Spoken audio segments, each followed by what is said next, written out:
Olá, seja bem-vinda, seja bem-vindo à série de sabatinas do Metrópolis com 5 candidatos à Prefeitura de São Paulo mais bem colocados nas pesquisas. Eu sou o Fábio Leite, diretor da sucursal do Metrópolis de São Paulo, e estou acompanhado da repórter Juliana Regui para entrevistar o candidato do PSOL, Guilherme Boulos. Ele tem 42 anos de idade, é deputado federal e disputa pela segunda vez a cadeira de prefeito da cidade de São Paulo. Candidato, obrigado por receber a gente aqui no comitê de campanha na Zona Oeste de São Paulo, para essa conversa aqui de 1 hora, onde a gente espera que os eleitores conheçam melhor o senhor e as suas propostas para a cidade. Eu que agradeço, Fábio, Juliana, e parabenizando o Metrópolis por essa iniciativa de entrevistar os candidatos numa campanha que a gente viu, tem sido difícil falar de proposta no debate, que a gente possa fazer isso aqui na entrevista. Vamos falar de propostas, com certeza, mas a gente tem começado com os temas mais quentes de campanha, inicialmente, de política, né? E eu tenho visto que o senhor tem falado desde o período da pré-campanha com relação a uma questão que é importante, que é o índice de rejeição. O senhor, durante boa parte da campanha, começou com índice de rejeição, né, o mais alto entre os candidatos. Mais recentemente, o senhor acabou sendo ultrapassado nesse quesito pelo candidato Pablo Marçal, né? E a gente tem, e o senhor apostando na campanha, inclusive na figura do presidente Lula, para melhorar esse índice, né? O que eu queria saber do senhor é por que o senhor acha que ainda não conseguiu reduzir essa imagem negativa, né? Os números mostram ali do Datafolha que oscilam entre 37%, em março era 34%. E o senhor acredita que esse índice é o que coloca o senhor atrás do atual prefeito, né, o Ricardo Nunes, nas simulações de segundo turno? Fábio, primeiro vamos lá. Eleição polarizada é eleição de rejeições altas.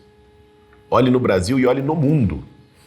O que a gente tem visto com a ascensão da extrema-direita, não só aqui com o bolsonarismo, mas também em nível mundial, é que isso polariza. Polariza um campo progressista, democrático, do outro lado um campo autoritário, de extrema-direita, e com uma fidelização de eleitorado muito forte dos dois lados.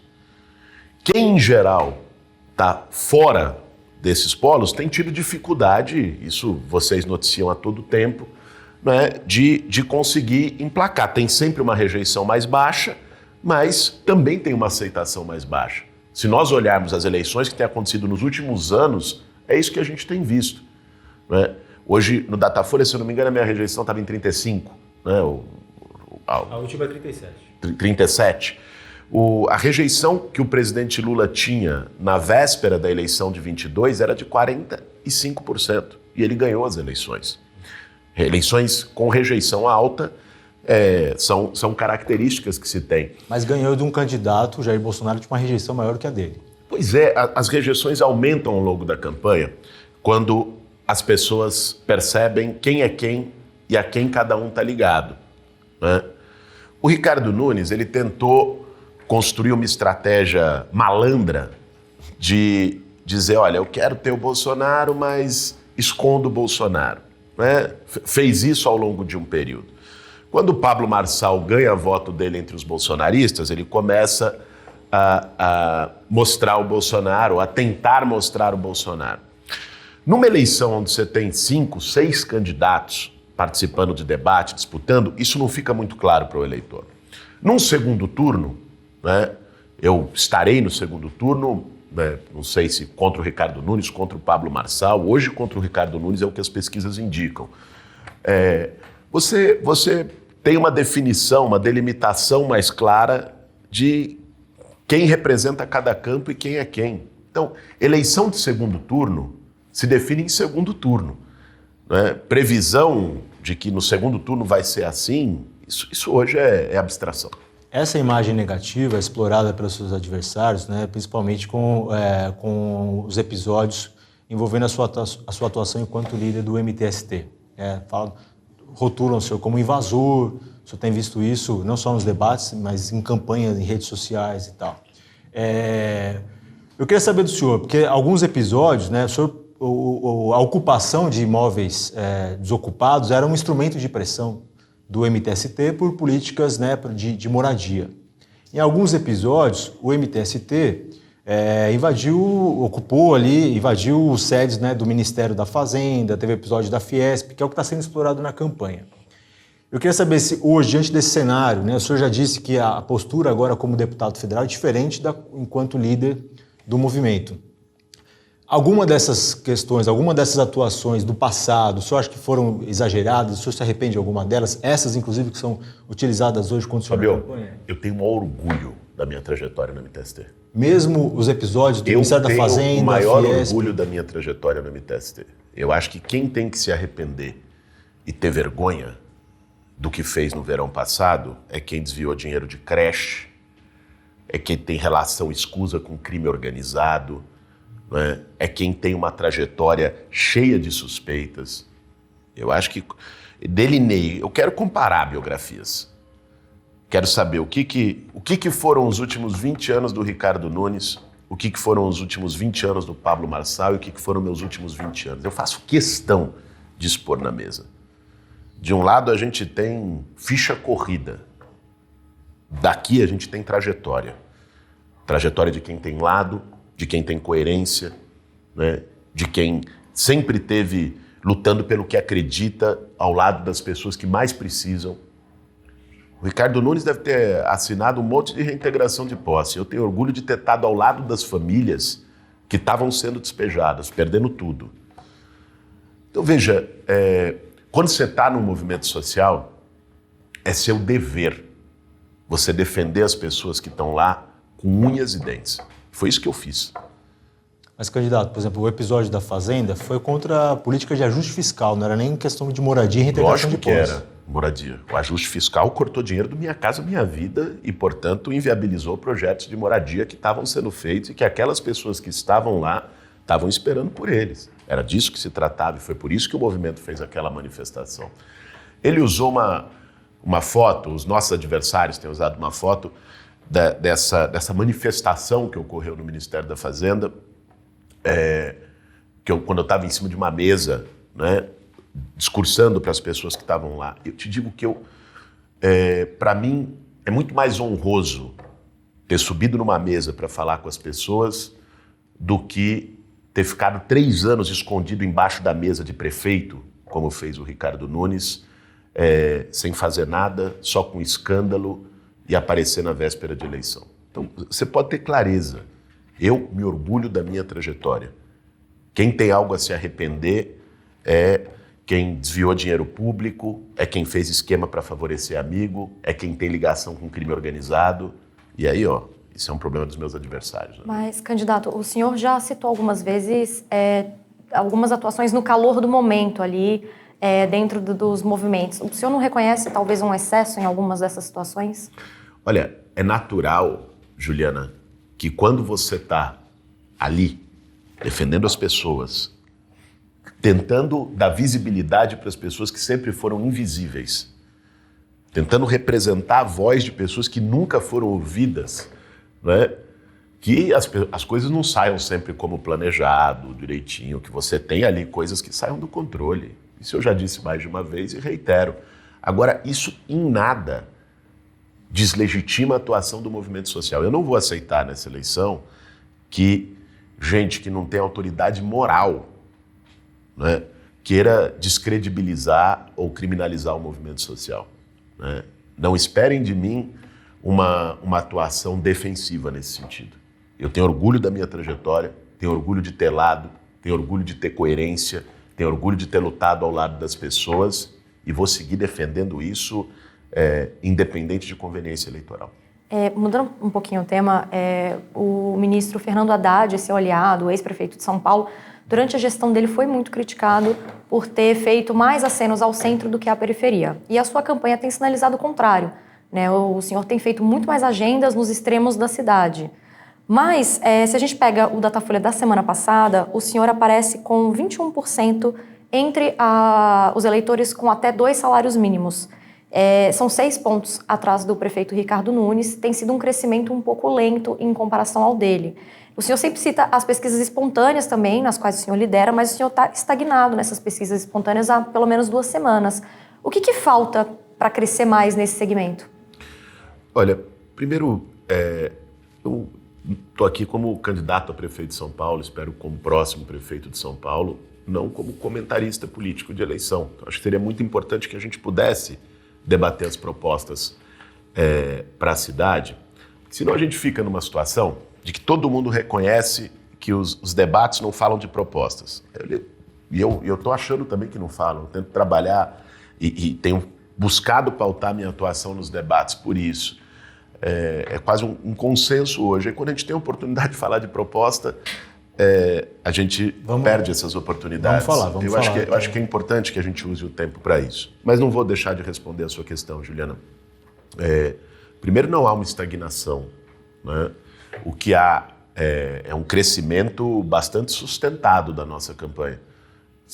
Na Datafolha de semana passada eu apareço 2 pontos, crescendo 2 pontos. Na Quest de ontem eu apareço crescendo 2 pontos, com um crescimento que se expressa sobretudo entre pessoas que ganham menos de 2 salários mínimos na periferia, né? O ritmo de crescimento é natural numa eleição.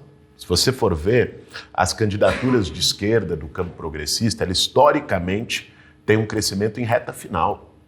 São candidaturas de chegada. Por quê? Porque tem o papel da militância. As pessoas começam a definir voto agora. Às vezes a gente confunde os tempos da política com os tempos das pessoas. Só quem está pensando em eleição há meses é político e jornalista. A maior parte da população começou a pensar em tomar a sua decisão agora. Eu tenho visto isso nas ruas, né? Então, isso passa muito pela conversa. As pessoas não definem votos só pelos que elas veem na televisão, por uma propaganda de TV bonita, por um debate. Elas definem pela conversa, pelo dia a dia, né? Então, o papel que tem uma militância, gente organizada nos territórios, nas periferias, na reta final, é muito decisivo. Eu estou muito confiante que a gente vai crescer. A gente pergunta isso até porque são fatores determinantes para a campanha, né? Essa crítica com relação, às vezes, a um distanciamento da esquerda em relação à periferia, ela começou, o senhor estava lá com aquele episódio do Mano Brown em 2018, né? A gente tem agora a campanha de um dos seus adversários, o atual prefeito, falando que ele é cria da periferia, né? Tem muita obra destinada ali para esse público e por isso que a gente fez esse questionamento. É importante nesse ponto dizer que eu sou o único candidato que mora na periferia de São Paulo e não mora por eleição, né? Mora há 20 anos. Há 11 anos na mesma casa, no mesmo lugar, no Campo Limpo. O Ricardo Nunes pode ser cria do que for. Vá visitar lá onde ele mora, em torno de quem ele mora e com que amigos, né? A República de Interlagos, que ele montou ali da maneira mais suspeita. Então, eu acho que nem o povo de São Paulo se afeta por propaganda de quem governou esquecendo os mais pobres e, na época de eleição, né, quer abraçar a criancinha. Isso, desde o tempo do Maluf, já virou clichê aqui na cidade. O senhor tem condicionado esse crescimento do Nunes, né, em entrevistas, sabatinas, justamente ao uso da máquina. Mas tem uma reportagem que saiu que mostra que o MTST ele é a entidade mais escolhida pelo governo Lula hoje para a construção de moradias populares em áreas urbanas. Isso também não configura um certo uso da máquina? Uso da máquina? O uso da máquina federal. Não, hipótese nenhuma. Primeiro, uma coisa é o uso da máquina para finalidade eleitoral. Outra coisa é a máquina pública fazendo o que ela tem que fazer, que é construir moradia para as pessoas. Isso não tem...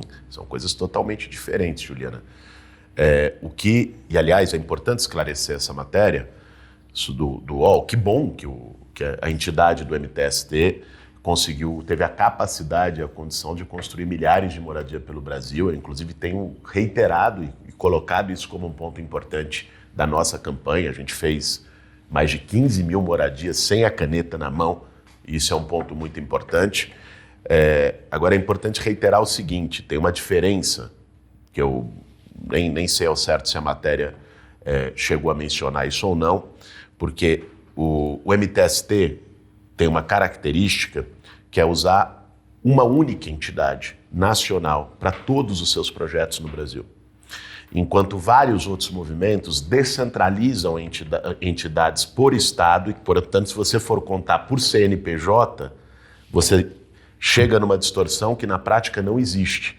Então você pega grandes movimentos nacionais como o MTST não é o único, você tem 6 grandes movimentos de moradia no Brasil, que tem os seus projetos pulverizados por entidades locais, que tem a ver com a escolha burocrática de cada movimento.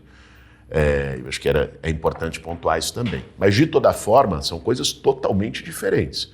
Você ter recurso público de moradia para construir moradia e você usar a máquina pública para fazer política eleitoral, como, por exemplo, uma outra matéria que saiu essa semana, que diz como a gestão Nunes tem coagido servidores públicos, funcionários contratados, livre nomeados da prefeitura a participarem de atos de campanha. Para mim, isso é o uso da máquina. Não tem, então, privilégio do MTST nessa política habitacional do governo federal? Hipótese nenhuma. Hipótese nenhuma. Tá. Candidato, última pergunta de campanha, a gente vai entrar em proposta, tá? Foi a polêmica que surgiu lá durante um evento do comício do senhor com o presidente Lula, do hino nacional cantado em linguagem neutra, que é uma proposta defendida pela esquerda, né, pelo campo progressista. O senhor reagiu depois da polêmica, lamentou, o senhor disse o seguinte: não foi logicamente uma decisão da minha campanha, aquele absurdo que foi feito com o hino nacional. A minha pergunta é, o senhor de fato acha que é um absurdo, que é uma bobagem essa linguagem neutra que foi transformada no hino nacional, ou essa posição do senhor é uma posição, enfim, voltada para a eleição, com receio de perder, ou eleitores mais conservadores? Fabio, você já me viu usando linguagem neutra? Você acompanha a política aqui em São Paulo? Não, mas é uma defesa do campo da esquerda. Não, isso que... mas veja bem, eu respeito as pessoas que usam. Não estou entre aqueles que acham que tem que criminalizar uma pessoa que opte por usar a linguagem neutra. Isso é a chicana da extrema-direita, né? Não entro nessa. Mas eu não uso e não acho adequado usar no hino nacional. Por isso não foi uma decisão da nossa campanha, foi uma produtora que chamou uma cantora que tomou essa decisão e essa produtora não está mais trabalhando conosco desde então. Perfeito. Entrando na parte de propostas, então, candidato, falando sobre saúde, seu plano de governo cita o Poupa-Tempo da Saúde, tem sido uma das principais vitrines, né, do senhor agora durante a campanha, prevê a criação de 16 espaços ali, policlínicas, para atendimento em regiões, né, descentralizadas. A sua campanha já mapeou quais são essas regiões?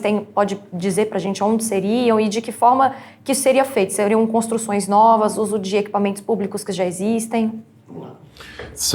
A gente mapeou os principais vazios assistenciais, por onde está a fila de exame e consulta, onde mais falta especialista, e a partir daí definir os Poupa-Tempos da Saúde por regiões. Lógico que você não tem como definir qual vai ser o terreno específico e tal, mas nós definimos por regiões. Vou te dar algum exemplo. Vai ter Poupa-Tempo da Saúde em Parelheiros. Ele precisa, embora tenha um hospital municipal em Parelheiros, você não tem a estrutura suficiente para consulta e exame de especialidades. Vai ter Poupa-Tempo da Saúde, estou indo assim de baixo para cima, tá? Olhando o mapa da cidade. Vai ter no Grajaú, vai ter no Capão Redondo. Né? O Capão Redondo tem uma situação muito particular, porque ele está entre o Campo Limpo e a Mboi-Mirim. Tanto o Campo Limpo como a Mboi-Mirim tem hospitais municipais. O Capão Redondo não tem, nem municipal, nem estadual, não tem nenhum hospital. Capão Redondo é um bairro muito populoso, então ele ajuda a saturar os outros 2 hospitais.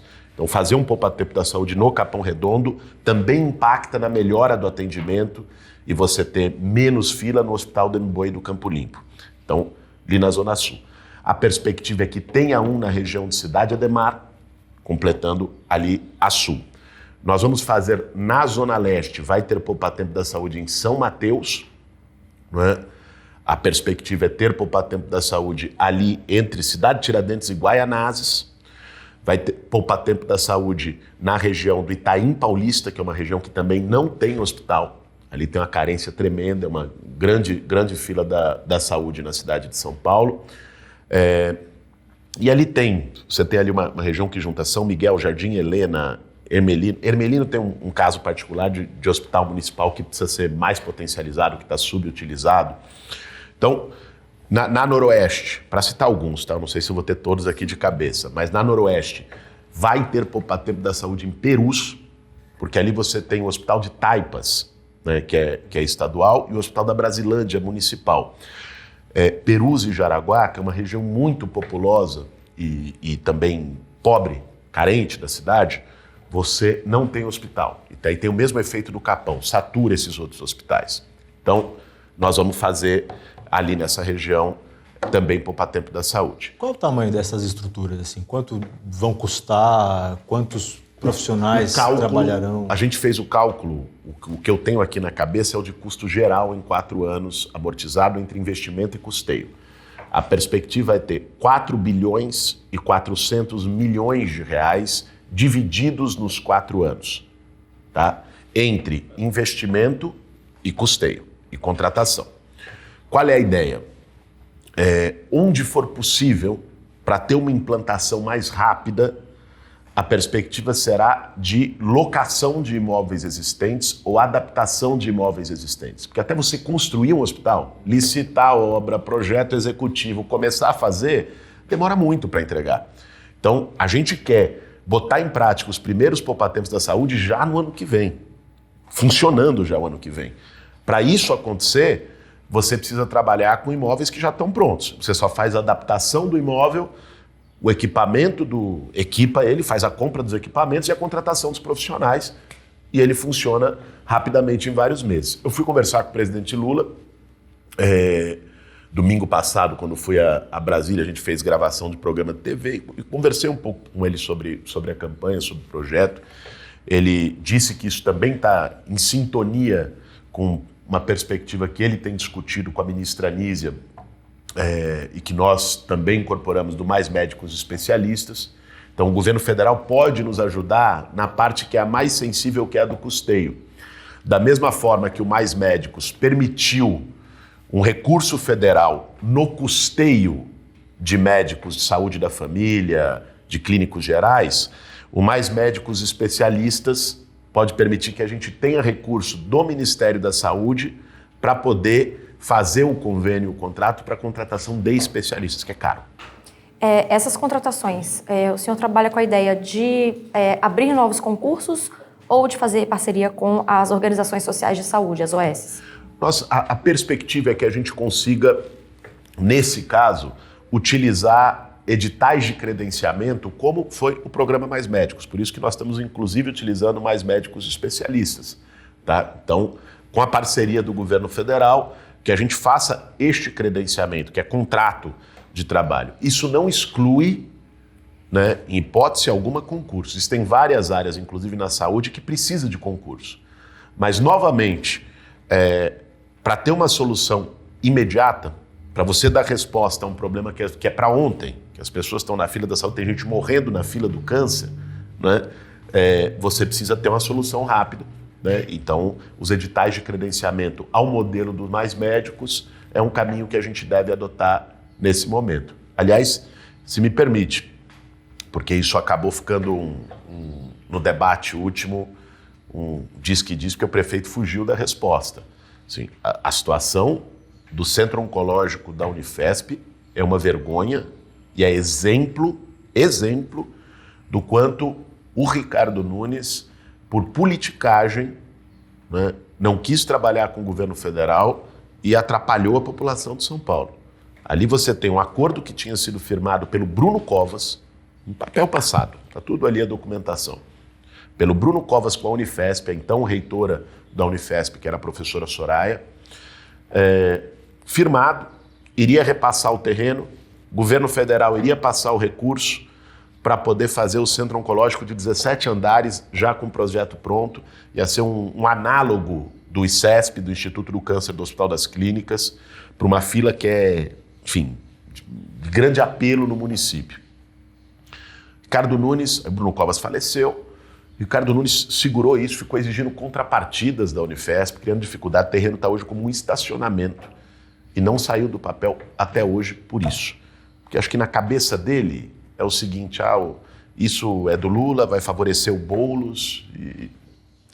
Candidato, a esquerda foi historicamente contra as OS. Tivemos campanhas assim, onde isso foi debatido em debate mesmo, foi levado para a TV. Eu lembro do embate ali entre o Haddad e o Serra. E eu vi agora o senhor já defendendo a manutenção dos contratos que a prefeitura tem com as OS, né? E contestava-se esse modelo de atuação porque por falta de transparência, indícios de que os serviços não eram prestados efetivamente, que eram mais caros. Eu queria saber por que a esquerda mudou. Se o senhor também era contra no passado, o que mudou de opinião, né? E, emendando, né, o senhor trouxe para a campanha essa figura, essa marca de poupa-tempo da saúde. Poupa-tempo também é uma marca de gestão do PSDB. Foi criada lá atrás do governo do PSDB. E isso me faz perguntar se a impressão que tem é que a campanha está mais tucana, assim, em termos das propostas. Aceitando as OS, pegando emprestado uma marca que foi dos governos do PSDB. Olha, isso agora incorporado na Fabio, campanha do candidato do PSOL. Eu gostaria muito que os tucanos, historicamente, tivessem as propostas que eu estou apresentando nessa campanha. Zerar a fila da saúde, fazer educação em tempo integral com valorização de professor, valorizar servidor público e acabar com o confisco dos 14% da aposentadoria, zerar o analfabetismo em São Paulo com o mutirão Paulo Freire, transformar imóvel abandonado no centro da cidade em moradia popular, fazer o maior programa de urbanização e regularização fundiária de favela da história dessa cidade. Para mim, poxa, se os tucanos tivessem essas bandeiras, São Paulo, o estado de São Paulo que eles governaram por 30 anos não seria o que é hoje, seria muito melhor. Para comentar os pontos que você trouxe, em relação às OS, o que acontece hoje? Hoje, se você chegar dia 1º de janeiro, eu eleito prefeito de São Paulo, chego lá e falo, vou romper os contratos com as OS, a saúde de São Paulo trava. Para. E todos que defendem a saúde pública, o SUS, que defendem concurso para a saúde como eu defendo, sabem disso. Então, você tem uma situação de fato consumado. O que você precisa fazer? E essa é a minha proposta, está no meu programa de governo, inclusive. Você garantir um processo de fiscalização e transparência que seja efetivo, porque hoje não tem. Aliás, o Ricardo Nunes assinou decreto suspendendo fiscalização de OS.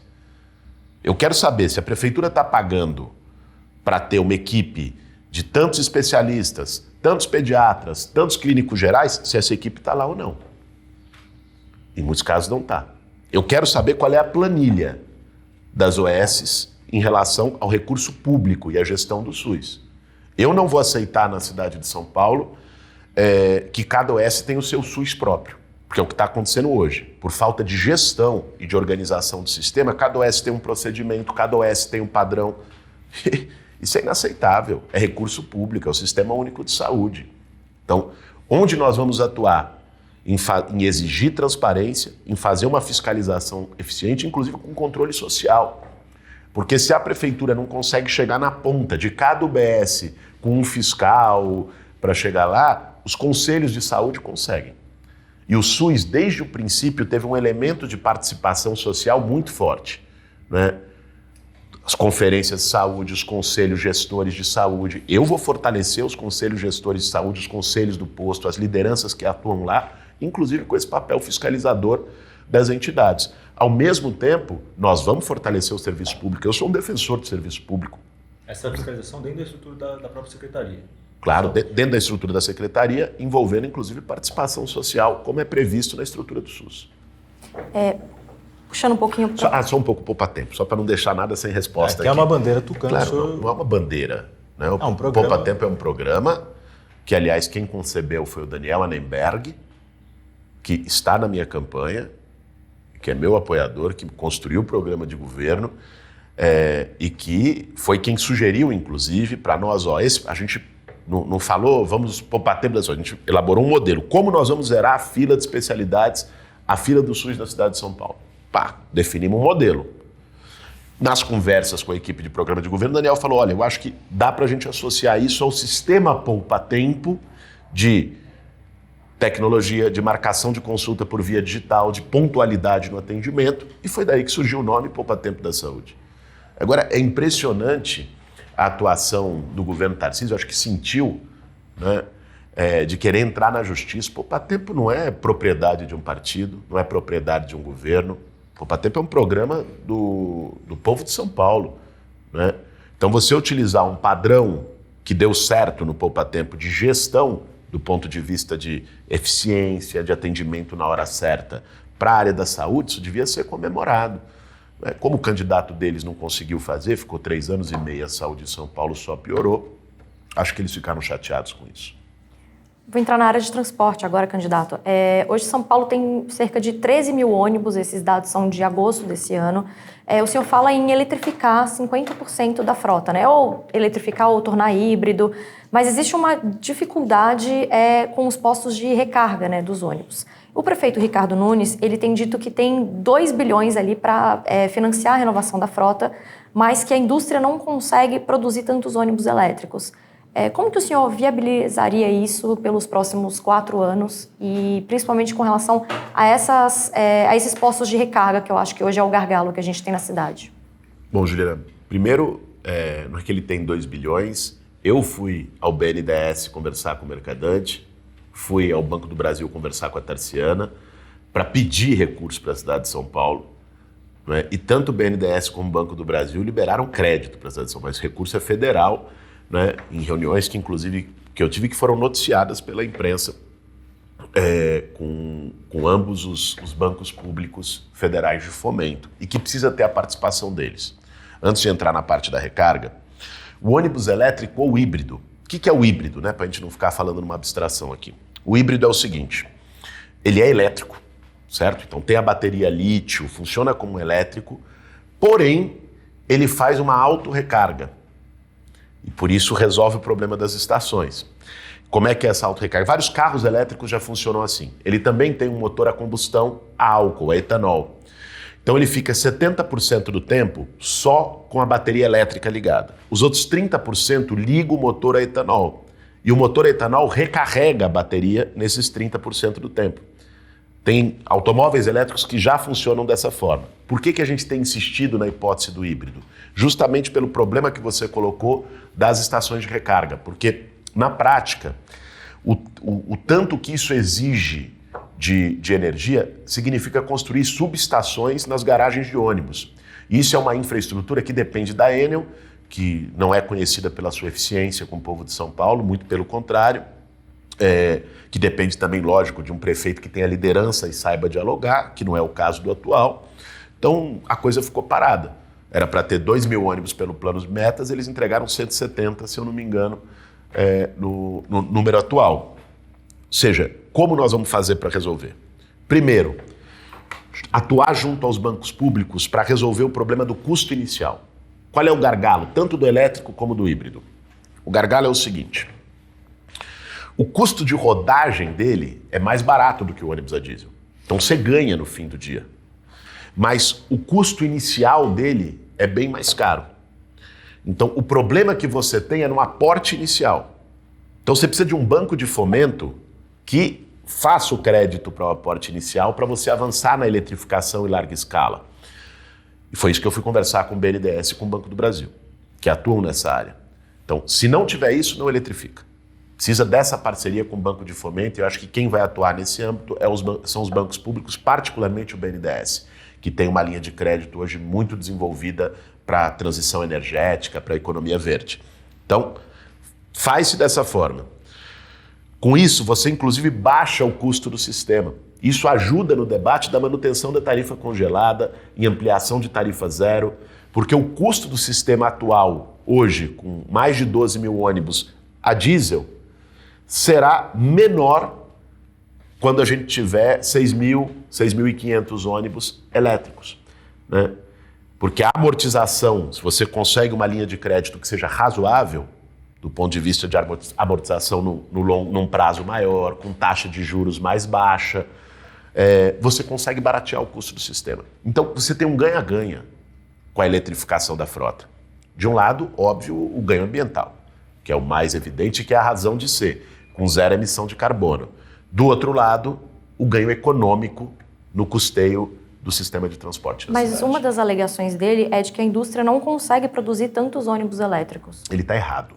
Eu conversei com a indústria, né? Eu conversei com a indústria na China e no Brasil. Fui lá em Xangai e Pequim, conversei com a BYD, conversei com a Haiger, conversei com as principais indústrias e estive aqui conversando com eles. Inclusive, quem está produzindo híbrido nesse momento já é uma indústria brasileira lá em Caxias do Sul, a Marco Polo, né? Já está fazendo os testes de produção do ônibus híbrido, né? O Ricardo Nunes ele tem uma característica que, como ele não pode chegar e dizer que é incompetente, que ele não conseguiu fazer as coisas, ele fica terceirizando responsabilidades e inventando problema dos outros. Está errado. Não fez porque ele não conseguiu fazer, porque não sabe como fazer. Candidato, o senhor tem prometido passar limpo os contratos de ônibus da cidade em razão da infiltração do crime organizado, né? Aqui em São Paulo é sinônimo do PCC, nas empresas, né? O senhor cita as investigações mais recentes, né? A gente teve uma grande operação em abril, que mirou duas empresas, a Transwolf, lá na Zona Sul, e a Upbus, que opera na Zona Leste. E o senhor usa isso, inclusive, para criticar a gestão do atual prefeito, né? O senhor não comentou um caso envolvendo uma outra empresa, que também opera na Zona Leste, a Transunião, cuja investigação também envolve, né, o vereador Senival, que é um aliado do senhor, né, tem feito campanha junto com o senhor lá na Zona Leste, e a investigação, as suspeitas que pairam sobre essa empresa e sobre ele próprio, que também é um investigado, também dizem respeito à ligação com o crime organizado. Eu tenho escutado muito o senhor falar, inclusive no caso do Janones, quando o senhor foi criticado pelo arquivamento, né, daquela coisa da denúncia da rachadinha do Janones, né, e o senhor usou um argumento de que foi antes do mandato. No caso dos bolsonaristas do Rio de Janeiro também eu quis dar o mesmo entendimento para votar pelo arquivamento, para não adotar 2 pesos e 2 medidas. Claro. Nesse caso do transporte, crime organizado, quando o senhor aponta o dedo e fala ali no caso da Transwolf, da Upbus, mas não fala, né, tem feito campanha com o Senival, o senhor também não está adotando 2 pesos e 2 medidas? Em hipótese nenhuma, porque aí você tem medidas diferentes. Vamos lá. Num caso, existe uma investigação. Não houve uma operação do GAECO lá, não houve uma operação da Polícia Civil, o Senival não é indiciado, né? Isso é um caso. Se isso acontecer, você tem a certeza que, para mim, pau que bate em Chico, bate em Francisco. Você tem a certeza. E eu não abro mão. Esse é um tema que eu já deixei claro na campanha, em todos os diálogos, da transparência em relação aos contratos públicos e particularmente no transporte, onde a gente sabe que tem um monte de coisa escusa e maracutaia, inclusive com a entrada do crime organizado. Eu já disse claramente que vou passar pente fino, vou passar limpo, doa a quem doer, ponto. Agora, no caso da empresa que tem esta ligação com o Senival, não houve indiciamento, não houve operação do GAECO, não houve operação da Polícia Civil. No caso da Upbus e da Transwolf, os donos foram presos, com armamento pesado encontrado, com ligação com crime organizado comprovada. E o atual prefeito, para a Transwolf, repassou, sem licitação, os ônibus elétricos, que a gente dizia agora, e o aquático da represa Billings. Deu de presente. Para a Upbus, no dia seguinte da operação que demonstrou isso, ele foi lá gravar um vídeo para testar a lisura da empresa. São coisas bem diferentes, né, Fábio? Não dá para você colocar no mesmo balaio. Mais que isso, repassou quase R$1 bilhão em subsídio para essas duas empresas. Então você tem a certeza que se houver o mesmo tipo de comprovação, de atuação comprovada, que levou pessoas à prisão, donos de empresas, diretores de empresas à prisão, que esteja ligada a qualquer pessoa que seja aliada à minha postura será a mesma. O senhor, uma vez na cadeira de prefeito, o senhor vai sofrer, o senhor acabou de falar, né, de tudo que tem por trás do sistema de ônibus. O senhor deve sofrer uma pressão enorme e a gente sabe, dentro tem uma infiltração e conexões, que eu diria, suprapartidárias ali, né? O próprio relatório, a denúncia, na verdade, do Ministério Público, destaca, candidato, que essas empresas que estão hoje sob suspeita, né, que a gente mencionou agora, elas entraram no sistema na gestão da ex-prefeita Marta Suplicy, atual vice na chapa do senhor. Lá atrás, quando a Marta foi legalizar a questão dos peroeiros e tal, transformaram essas empresas, viraram cooperativas, e aí elas, de uma forma legal, entraram no sistema. Essa Transwolf era a Cooperpan do passado, essas outras empresas da Zona Leste também eram cooperativas, todas elas com conexões políticas, né? Como o senhor vai lidar com isso? E eu digo isso porque assim, a gente acompanha, o Haddad teve que lidar com isso em 2013, depois das manifestações, disse que abria a caixa preta, isso foi uma pressão enorme. E as coisas continuam, a gente está pagando aí quase 7 bilhões de subsídio, né, 800 milhões só para essas empresas investigadas. Você precisa ter coragem e não ter rabo preso, Fábio. Mas só para a gente fazer uma correção, para não ficar nada no ar. A Marta Suplicy enfrentou a máfia do transporte. Teve que andar de colete à prova de bala. Sofreu inúmeras ameaças. E o que ela fez foi justamente acabar com a... Quem é mais antigo lembra do transporte clandestino. Eu me lembro que eu estava no ensino médio, eu saía lá do Fernão Dias, a escola que eu estava estudando à época, lá na Pedroso de Moraes, uma escola estadual. Pegava ônibus na Teodoro Sampaio e meus pais moravam perto da Avenida Sumaré. Aí eu pegava a Terminal Barra Funda. E era uma perua, era a Kombi que o povo passava gritando. Barra Funda! Ali era isso. Isso era o tempo do Pita. Tá? A Marta veio e organizou esse sistema clandestino que estava uma zona na cidade de São Paulo. E enfrentou. Acho que naquele momento você não tinha a menor condição de saber, né, quem tinha relação com o outro e não sei o quê. Depois que isso se consolida no sistema, uma vez feito, né, e você já tinha acusações e você já tinha denúncias, a atuação do atual prefeito não é que ela foi omissa, ela foi conivente, foi cúmplice. Isso nós precisamos deixar aqui em alto e bom tom. Agora, o enfrentamento depende do quê? Eu não estou dizendo que eu vou aqui chutar o balde, eu vou ser aqui... Assim, o papel de prefeito não é ser vingador. O papel de prefeito é governar para melhorar a vida das pessoas. Agora, papel de um prefeito sério, correto, não é permitir sacanagem com os negócios públicos. Não é permitir infiltração do crime organizado com os negócios públicos. Vocês viram que virou o estado do Rio de Janeiro? É um povo que eu tenho o maior respeito, mas o que virou com a infiltração da milícia? Quase todos os ex-governadores nos últimos 20 anos foram presos. E a milícia, sim, dentro da polícia. A milícia dentro de todos os negócios públicos. A milícia dentro das OS de saúde. O Witzel foi impeachmentado por causa disso. Veja, eu não quero isso para São Paulo. Então, você precisa ter coragem e capacidade de enfrentamento. Eu o farei. Não o farei como o cara que vai chegar e tirar todo mundo, vingar, romper contrato, porque não é assim. Porque a vida não funciona desse jeito, mesmo que você queira. Né? Você tem judiciário, você respeita os poderes, você tem MP, né? Você tem Câmara Municipal, e você tem que saber. Agora, aceitar a bandalheira que virou a entrada do crime organizado no sistema de transporte em São Paulo, os contratos, e aqui, se me permite um momento falar sobre isso, porque essa foi uma das coisas que mais me chocou estudando a cidade de São Paulo. Eu estudei pra caramba no último período, cada contrato, cada tema, fui conversar com todos os especialistas, com todos os setores da cidade. Eu vi muita coisa que me deixou de cabelo em pé. Mas o que eu vi no transporte foi uma das coisas mais indignantes para quem é cidadão. Vê só, você teve uma renovação de contrato de transporte que começou a ser discutida no governo do Haddad. Tinha passado 20 anos. Até então, o transporte, a cobrança do subsídio, o pagamento do subsídio para as empresas era por número de passageiros. Como é que funciona? Até para as pessoas poderem entender, porque isso pode ser uma linguagem muito técnica. Além da tarifa que a gente paga no transporte, a prefeitura complementa isso, porque segundo a planilha das empresas, a tarifa não é suficiente para bancar o custo do sistema. E esse complemento chama subsídio, certo? Qual que era o critério para pagamento do subsídio? Cada vez que rodava a catraca, a empresa recebia. Então ela recebia por número de passageiros. O que aconteceu a partir disso?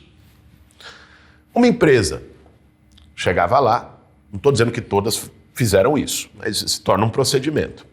Ela tinha que fazer a linha, metrô Campo Limpo, Praça Ramos, certo? Terminal Campo Limpo, Praça Ramos. Ela tinha que fazer essa linha de 10 em 10 minutos, tinha que passar o ônibus. Aí ela vai lá, bota de 20 em 20. Pessoal, espera mais no ponto. O pessoal vai mais espremido e ela ganha a mesma coisa. Porque ela está ganhando por número de passageiros. Sendo que o custo dela é por viagem. Então ela economiza um tanque de diesel, um cobrador, um motorista, um desgaste de um ônibus. Isso se tornou um padrão. MP foi para cima, Haddad viu isso e falou, vamos mudar. A remuneração tem que ser pelo custo real. Então as empresas vão receber, não mais por número de passageiros, mas por viagens feitas. E nós vamos garantir que o GPS de cada ônibus funcione, monta uma central da SP Trans e a gente fiscaliza a viagem pelo GPS, que é como tem que ser, como todas as grandes metrópoles do mundo fazem. Beleza. Haddad perdeu a reeleição, não conseguiu assinar, isso foi ser assinado já entre o Dória saindo para o Bruno. Assinou o contrato, aí fez isso, beleza, mudou. E acabar com a bandalheira, com esse sobrelucro, os caras ganhando em cima da superlotação. O sobrelucro dele em cima das pessoas andando igual sardinha em lata. Aí chegam as empresas para o prefeito à época e dizem, olha, a gente precisa de um tempo para se adaptar, precisa criar esse sistema. Vamos lá. Criaram uma fase de transição, que era para durar 2 anos. Essa fase de transição dura há 6 anos. Há 6 anos. As empresas não estão cumprindo o contrato. E o Ricardo Nunes não está cumprindo o contrato. E as pessoas ficam entulhadas dentro de ônibus e as empresas ganhando mais subsídio. Eu vou acabar com a fase de dia 1º de janeiro, acabou a fase de transição. E, portanto, se reduziu a superlotação de ônibus em São Paulo. Bom, ainda falando a respeito do crime organizado, o senhor fez uma visita essa semana à Love Funk, a produtora, e ela é investigada pela Polícia Federal por suspeita de lavagem de dinheiro para o PCC. O senhor falou aqui a respeito de adversários, relação com o PCC, né? Enfim, não é um pouco contraditório que o senhor fale isso dos seus adversários, mas ao mesmo tempo faça um aceno a uma produtora que é investigada? Novamente, vamos separar, Juliana, o joio do trigo. Uma coisa é um prefeito passar R$1 bilhão para empresas ligadas ao crime organizado, passar o transporte aquático e o ônibus elétrico sem licitação para empresas ligadas ao crime organizado. Mas no caso do Pablo Marçal, o senhor tem explorado a relação do Avalanche, mas que claro, é do partido dele. Um pouquinho. O presidente do partido dele, se a presidente do meu partido tivesse um áudio dizendo que era ligado ao tráfico de drogas, é um caso bem diferente do que um candidato ser convidado a visitar a maior produtora de funk do Brasil para dialogar com um gênero musical que precisa ser respeitado, né? E se essa produtora tem um problema com a justiça, que responda. Eu não tenho nenhum compromisso com esse tipo de problema.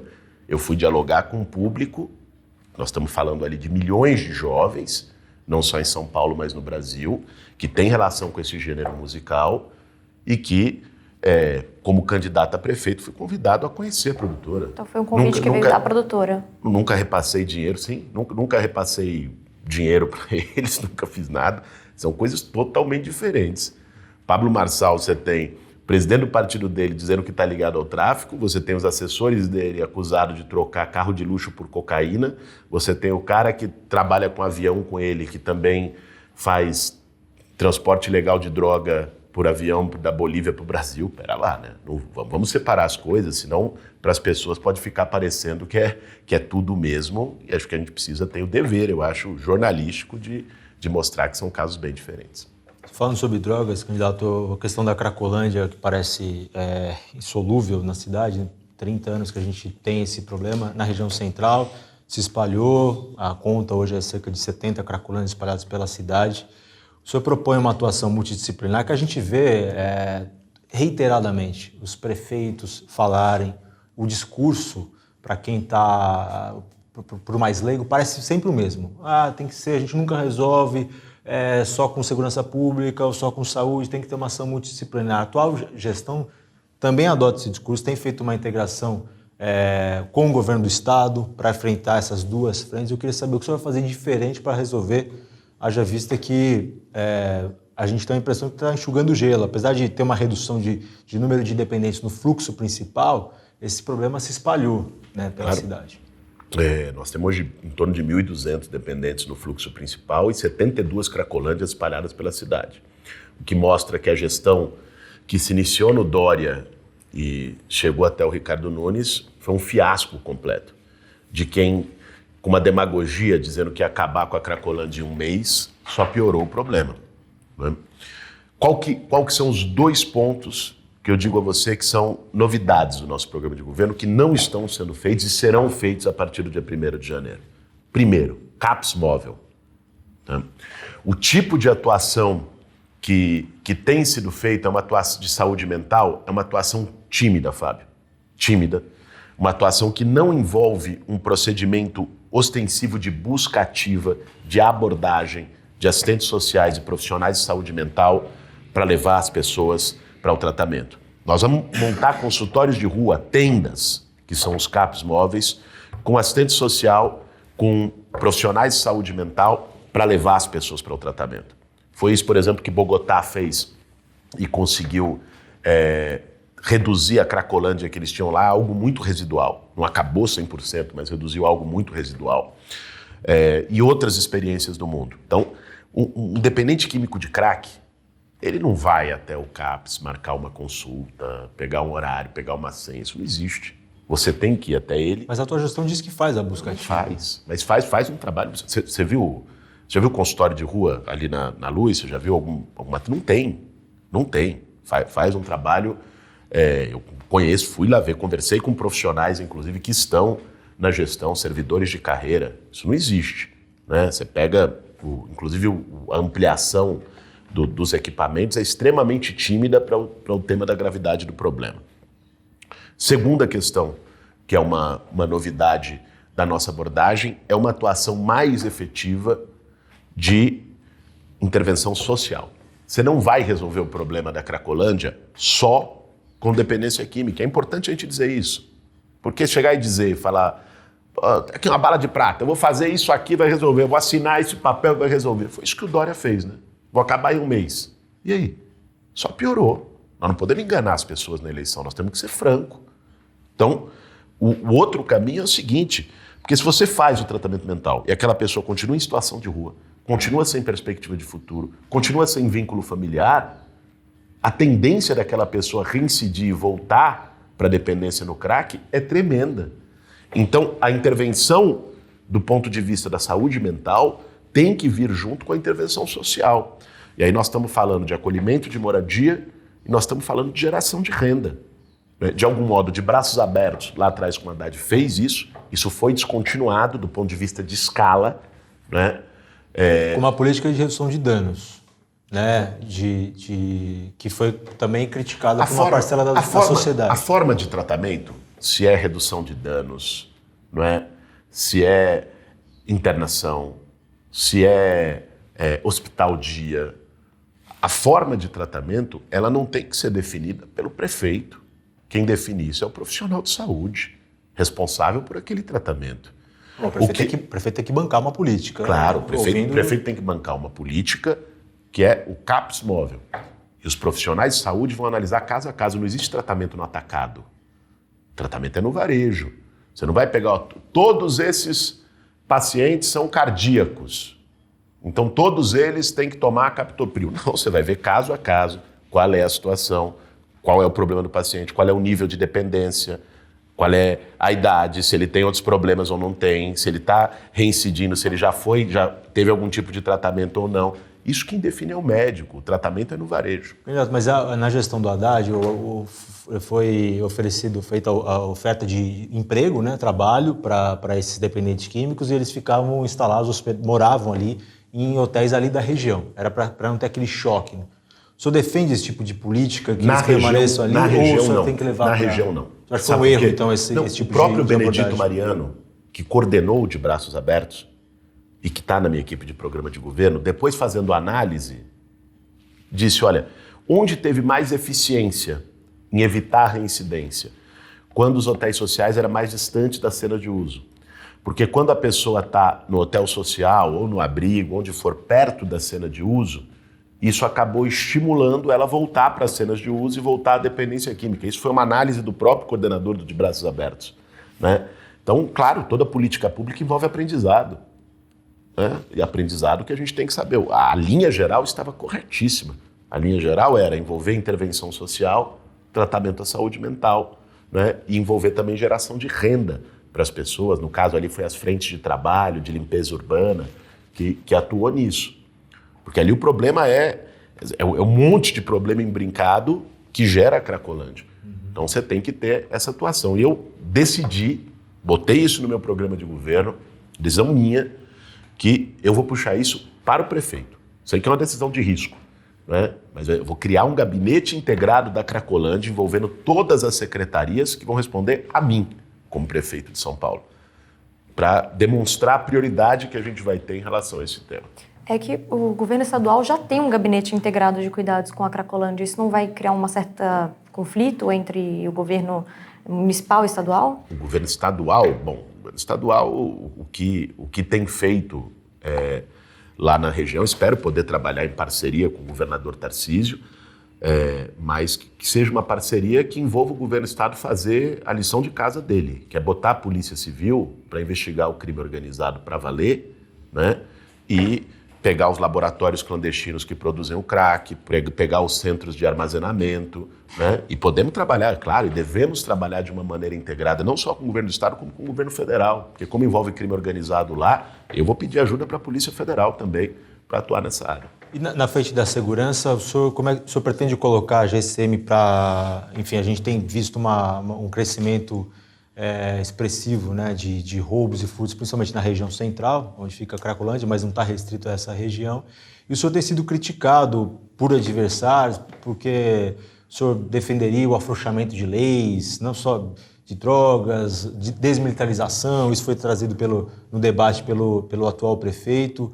Como é que o senhor pretende trabalhar com a GCM na frente para melhorar a segurança pública, especialmente nessa região central? Vale para toda a cidade, mas hoje o foco, as pessoas têm de fato medo de andar ali na região. Tem, medo terrível. Só minha esposa teve o celular assaltado várias vezes. Tenho ouvido esses relatos andando pela cidade, o tema da insegurança é brutal, mas só para a gente não deixar nada no ar, Fábio, o Ricardo Nunes tem trabalhado na confusão. E a pior confusão possível, que é a intencional, é a confusão de má fé, né? Então, quando se trata do tema de drogas, ele tem vendido a ideia, é a favor da legalização, é a favor...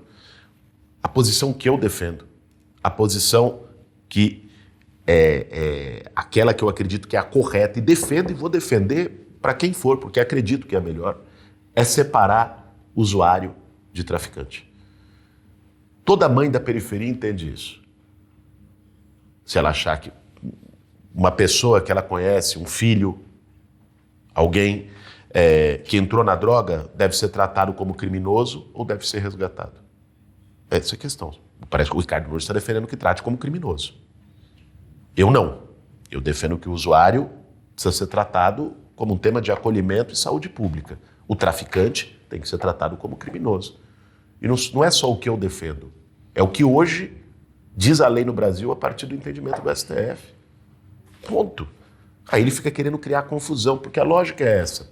A gente sabe, a gente viu nas outras eleições qual é a lógica do discurso de extrema-direita. Por mais que algum tente parecer mais engomadinho, comportadinho, que coma de garfo e faca, né, que não faça gritaria, mas a gente sabe qual é a lógica. A lógica, na eleição do Lula, era querer criar pânico nas pessoas do kit gay, de fechar a igreja, de banheiro não sei o quê. É essa. Agora é dizer que é Hamas, droga, desmilitarização e por aí vai. Assim, eu não vou entrar nessa. Eu vou discutir a cidade de São Paulo.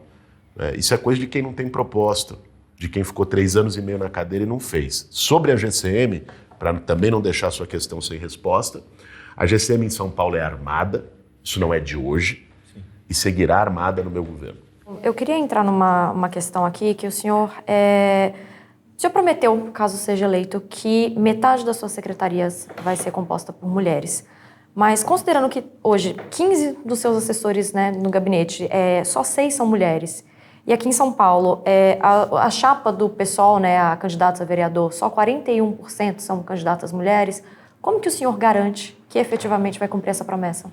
Bom, primeiro porque não faz sentido você comparar um mandato parlamentar, onde você coloca assessores, que são pessoas que têm ali uma ligação mais estrita, de confiança, que vão exercer uma determinada tarefa, com um governo onde na secretaria você vai fazer uma composição política, né, mais ampla, que não é o caso da composição da assessoria de um mandato.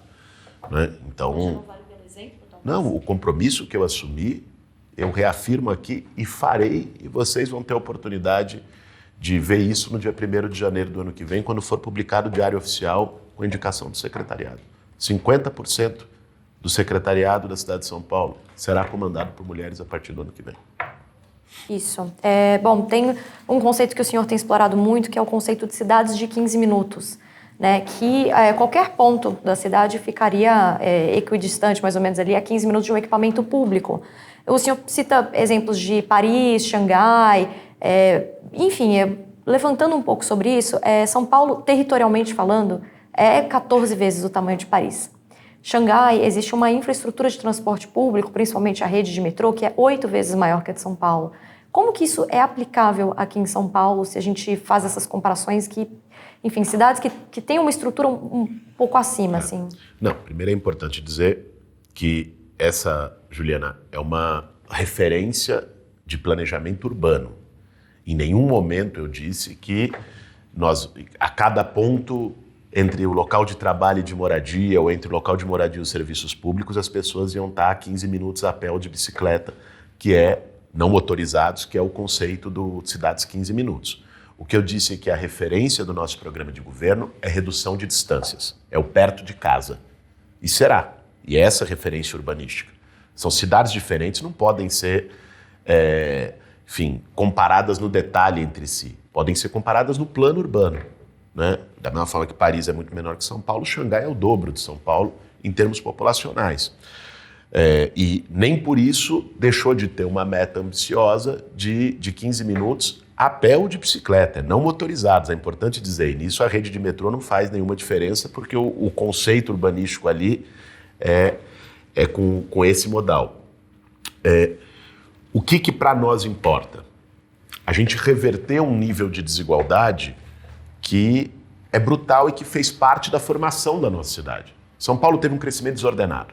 Você pegar desde os anos 30, quando começa a industrialização mais forte no Brasil, e principalmente a partir da década de 1940, você tem uma migração fortíssima. A cidade de São Paulo dobrava de população em poucos anos. Né? E o resultado é que isso foi feito sem planejamento urbano. Isso foi feito com o Estado praticamente ausente para garantir as condições de moradia e urbanização. E foi daí que surgiram os loteamentos clandestinos na periferia e as ocupações que hoje viraram os bairros periféricos da cidade de São Paulo, onde mora a maior parte da população.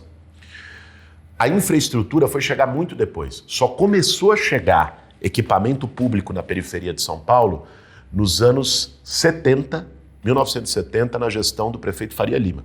Foi ali que começou a chegar equipamentos de saúde e de educação com maior escala na periferia da cidade. Então, isso foi muito atrasado.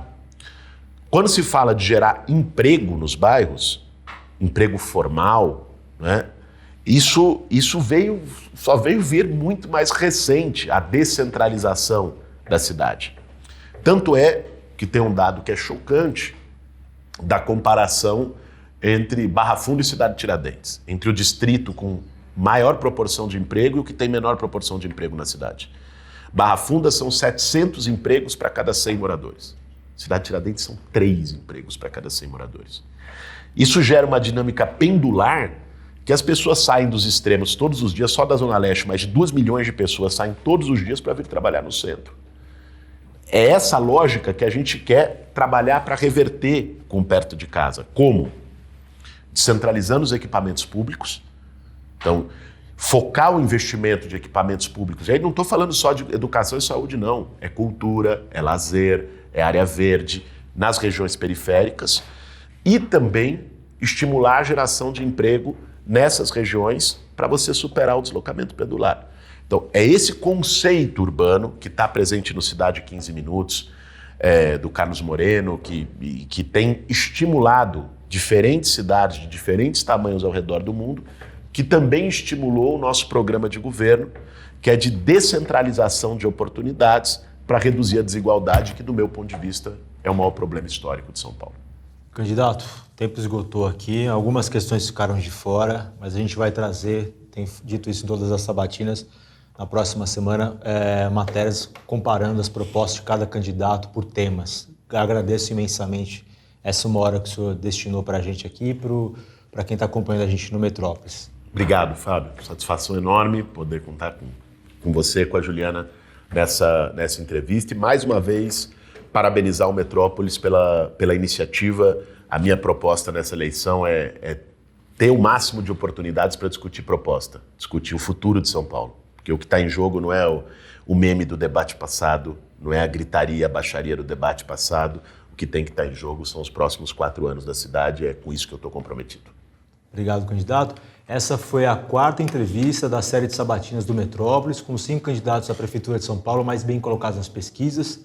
Continue ligado no canal do Metrópolis no YouTube e acompanhe todo o noticiário de eleições na nossa página eleições.metrópolis.com. Até a próxima.